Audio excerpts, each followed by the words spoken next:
आपने एमबीए किसी भी फील्ड से करा है या फिर कर रहे हैं, ये कुछ ऐसे 10 कैरियर्स हैं, कैरियर ऑप्शंस आप इनको बोल सकते हैं, जो कि आपको टारगेट करने ही करने हैं 2025 में, क्योंकि सबसे अच्छे रिकॉग्निशन, सबसे अच्छे जॉब्स, सबसे अच्छे हाई सैलरी जो पैकेजेस हैं वो इन्हीं सेक्टर्स में, इन्हीं कैरियर ऑप्शंस में अवेलेबल हैं।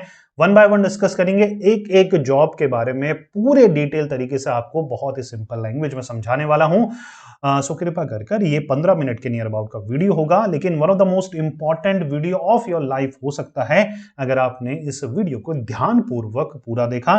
तो बिना कोई टाइम वेस्ट करते हुए चलिए वीडियो करते हैं स्टार्ट। देखिए, सबसे पहली प्रोफाइल है फिनटेक स्पेशलिस्ट की।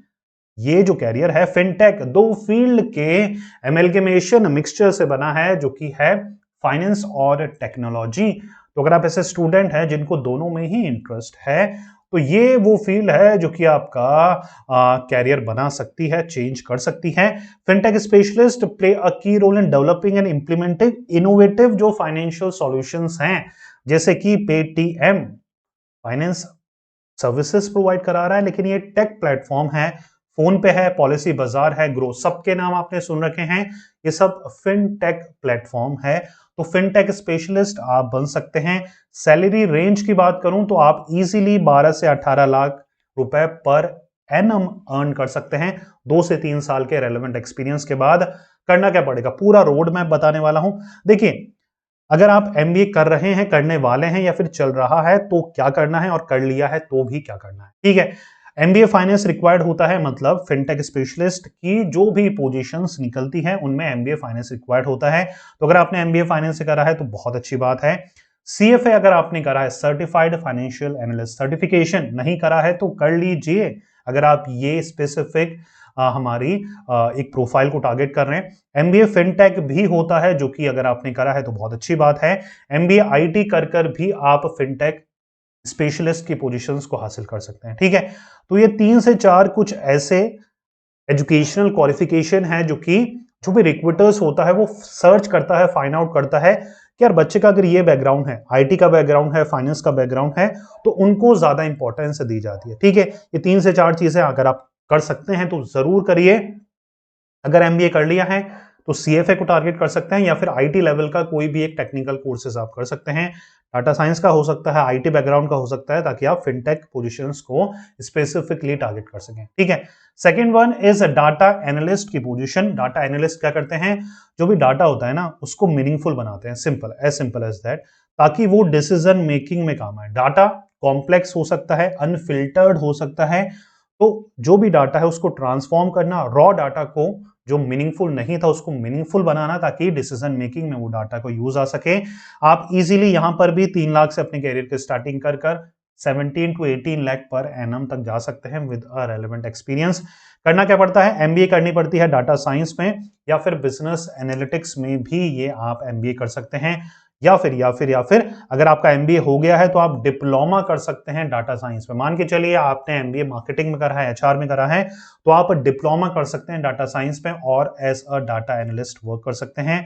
Third one is management consultant. नाम से पता लग रहा है बिजनेस को इफेक्टिवली रन कैसे करना है, मैनेज कैसे करना है, प्रॉफिटेबिलिटी कैसे बढ़ानी है, इस चीज के लिए कंसल्टेशन एडवाइस प्रोवाइड कराते हैं मैनेजमेंट कंसल्टेंट। आप इजीली 3 लाख से लेकर 18 लाख पर एनम तक अर्न कर सकते हैं 3 से 5 साल के एक्सपीरियंस के बाद। करना क्या पड़ेगा, आप एमबीए कंसल्टिंग से कर सकते हैं। अगर एमबीए हो चुका है किसी भी फील्ड से तो आपके पास 2 सर्टिफिकेशन करने का मौका है, पीएमपी का या फिर सीएमसी का, प्रोजेक्ट मैनेजमेंट प्रोफेशनल या फिर सर्टिफाइड मैनेजमेंट कंसल्टेंट। इन दोनों में से कोई भी सर्टिफिकेशन आप कर सकते हैं और अपना जो कैरियर है वो मैनेजमेंट कंसल्टेंट फील्ड में बना सकते हैं, ठीक है। आईटी मैनेजर की प्रोफाइल भी बहुत ज्यादा ट्रेंड में है, काफी अच्छा कैरियर ऑप्शंस हैं एमबीए के स्टूडेंट के लिए आईटी मैनेजर प्रोफाइल में। आईटी मैनेजर क्या होते हैं, आईटी मैनेजर रिस्पॉन्सिबल होते हैं ताकि स्मूथ ऑपरेशन स्मूथली रन करता रहे। आईटी के जितने भी सिस्टम है, इंफ्रास्ट्रक्चर है किसी भी कंपनी में, जितना भी इंफॉर्मेशन टेक्नोलॉजी से रिलेटेड इक्विपमेंट है, डाटाबेस है, सॉफ्टवेयर है, उनको इफेक्टिवली रन करना काम होता है आईटी मैनेजर का। आप इजीली 6 लाख से लेकर 12 लाख 13 लाख पर एनम 3 से 5 साल के एक्सपीरियंस के बाद अर्न कर सकते हैं। रोड मैप क्या रहता है, एमबीए आईटी से आप कर सकते हैं। अगर एमबीए कर लिया है तो आप एमसीए जैसे कोर्सेज भी कर सकते हैं, डिग्री कोर्सेज भी कर सकते हैं। पीजीडीसीए भी 1 साल का, मतलब अगर आपको 2 साल का एमसीए नहीं करना तो 1 साल का पीजीडीसीए कोर्स कर कर भी आप आईटी फील्ड में अपना कैरियर बना सकते हैं। या फिर एक और ऑप्शन है, आप कोई और भी शॉर्ट टर्म कोर्सेज कर कर आईटी फील्ड में या आईटी मैनेजर आप प्रोफाइल में वर्क कर सकते हैं। ठीक है। Fifth one, corporate lawyer. Law field में जिन बच्चों को भी इंटरेस्ट है, corporate lawyer as a trusted adviser ensuring company operates legally and ethically. Make sure करना कि यार कंपनी जो लॉज हैं, रूल्स एंड रेगुलेशंस है, उनको फॉलो करें, ये कंप्लाई करवाना कॉर्पोरेट लॉयर का काम होता है। आप 4 to 7 लाख पर एनम से अपनी कैरियर की स्टार्टिंग कर सकते हैं और इजीली 20 लाख पर एनम तक जा सकते हैं 3 से 5 साल के एक्सपीरियंस के बाद। आपका एलएलबी आप एमबीए की बात कर सकते हैं, ठीक है, या फिर एमबीए के साथ भी कर सकते हैं। और सर्टिफिकेशन की बात करें एमबीए के बाद तो आप सीएस कंपनी सेक्रेटरी सर्टिफिकेशन कर सकते हैं अपना एमबीए के बाद, अगर आपने एमबीए कर लिया है तो, in order to become a corporate lawyer. 6th is digital marketer. Social media profiles को हैंडल करना, या फिर जितने भी आपने एडवर्टाइजमेंट देखे हैं सोशल मीडिया के थ्रू अपने प्रोडक्ट और सर्विसेज को जो भी कंपनी प्रमोट करती है, सबके सब डिजिटल मार्केटिंग एक्सपर्ट्स की मदद लेती हैं। तो आप समवेयर अराउंड 3 लाख से लेकर 18 लाख पर एनएम तक अर्न कर सकते हैं। आप क्या कर सकते हैं, एमबीए डिजिटल मार्केटिंग से कर सकते हैं, या फिर एमबीए कर लिया है इफ इन केस तो डिजिटल मार्केटिंग का 6 मंथ का सर्टिफिकेशन भी आप कर सकते हैं। ठीक है। 7th वन, अगर आपको टीचिंग पैशनेट लगती है तो यूनिवर्सिटी प्रोफेसर आप बन सकते हैं। करना क्या है, यूजीसी नेट एग्जामिनेशन को क्वालिफाई करना है अपने एमबीए के बाद। उसके बाद और ज्यादा आपको टीचिंग में ही असिस्टेंट प्रोफेसर लेवल तक पहुंचना है तो आपको पीएचडी भी करनी पड़ सकती है। Starting salary somewhere around 3 lakh से होती है एज अ लेक्चरर, फिर आपका 20 से 25 लाख पर एनम तक जा सकती है जैसे जैसे आप हिराकी में बढ़ते रहते हैं।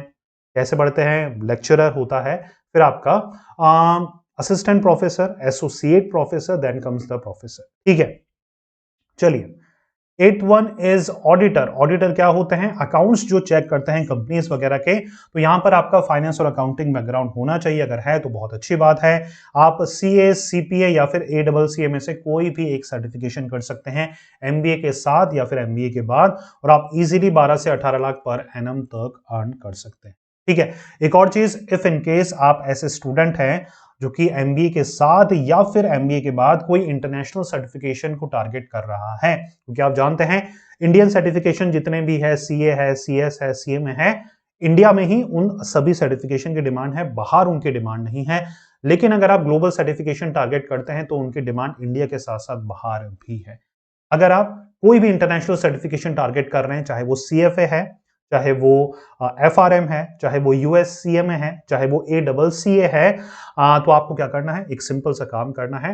डिस्क्रिप्शन में गूगल फॉर्म का लिंक मिलेगा, उसको अगर आप सबमिट करते हैं तो आप 1-to-1 free counselling session attend कर सकते हैं, जिनमें आपको जो भी इंटरनेशनल सर्टिफिकेशन करना है उससे रिलेटेड जो भी डाउट है आप जेल एजुकेशन के साथ डिस्कस कर सकते हैं। हमने जेल एजुकेशन के साथ टाई अप करा है ताकि आपके जितने भी इंटरनेशनल सर्टिफिकेशन रिलेटेड डाउट हैं वो सब दूर हो सकें। और आपको बताता चलूं, जेल एजुकेशन इंडिया का नंबर 1 प्लेटफॉर्म है जिसके थ्रू आप इंटरनेशनल सर्टिफिकेशन की तैयारी भी कर सकते हैं अगर आप चाहें तो। देखिए, ये जो काउंसलिंग कॉल होगी ये पूरी तरीके से फ्री ऑफ कॉस्ट होगी। यहां पर जो भी आपके डाउट होंगे वो आपके दूर होंगे।